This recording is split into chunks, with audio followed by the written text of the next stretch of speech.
গাছে ঝুলে থাকা আমের এই দৃশ্য দেখে মনে হচ্ছে যেন বাগানের গাছে গাছে দুলছে আম, কিন্তু ব্যাপারটি আসলে তা না। এটি একটি গাছে ধরা আমের দৃশ্য। একটি গাছেই ধরেছে কিউজাই, মিয়াজাকি, থাই জ্যাম্বো, পলিমার সহ ৮ প্রজাতির আম।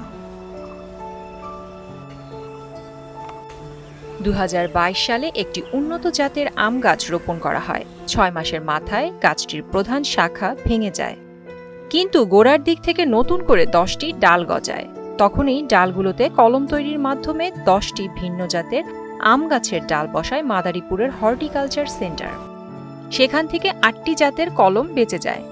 এরপর থেকে মাত্র ১ বছরের মাথায় গাছটি ১২ মাসই ৮ প্রজাতির আম দিচ্ছে। বর্তমানে হর্টিকালচার সেন্টারে এমনই আরও চারা গাছ তৈরির কার্যক্রম চলছে। সেই আম গাছ দেখতে হর্টিকালচার সেন্টারে প্রতিদিনই বাড়ছে কৌতূহলী মানুষের সংখ্যা। একটা গাছ লাগানো হচ্ছে, খুব সুন্দর গাছ, ৮-১০ পদের আম ধরে। এই গাছটা মাদারীপুর জেলার মধ্যে এরকম আম গাছ কোথাও নাই। আমরা এই হর্টিকালচার সেন্টারের সৌন্দর্য বর্ধনের জন্য আমরা এই আম গাছটা রোপণ করা হচ্ছে। এখানে এমন এক ধরনের আম গাছ দেখলাম যেটা আর কি একই আম গাছে ৮-৯-১০ রকমের আম হচ্ছে আর কি। এটা আর কি খুবই অবিশ্বাস্য একটা বিষয় আর কি, এটা সাধারণত দেখা যায় না। আপনার একই গাছে ৮ জাতের আম, তো এটা আসলে বাণিজ্যিক সম্ভাবনাময় একটা বিষয়। তো আমরা আশা করি যে যদি এটার জন্য দেখভাল করার বিষয় থাকে তাহলে আমরা হয়তো এই আম গাছ সারা বাংলাদেশে ছড়িয়ে পড়বে। আমরা দেখে খুব খুশি হয়েছি এবং আমরা এখান থেকে চারা নিয়ে এখন আমাদের বাগান করব। আর মাদারীপুর হর্টিকালচার সেন্টারের উপপরিচালক বললেন, গাছটি অভিনব কলম পদ্ধতিতে তৈরি।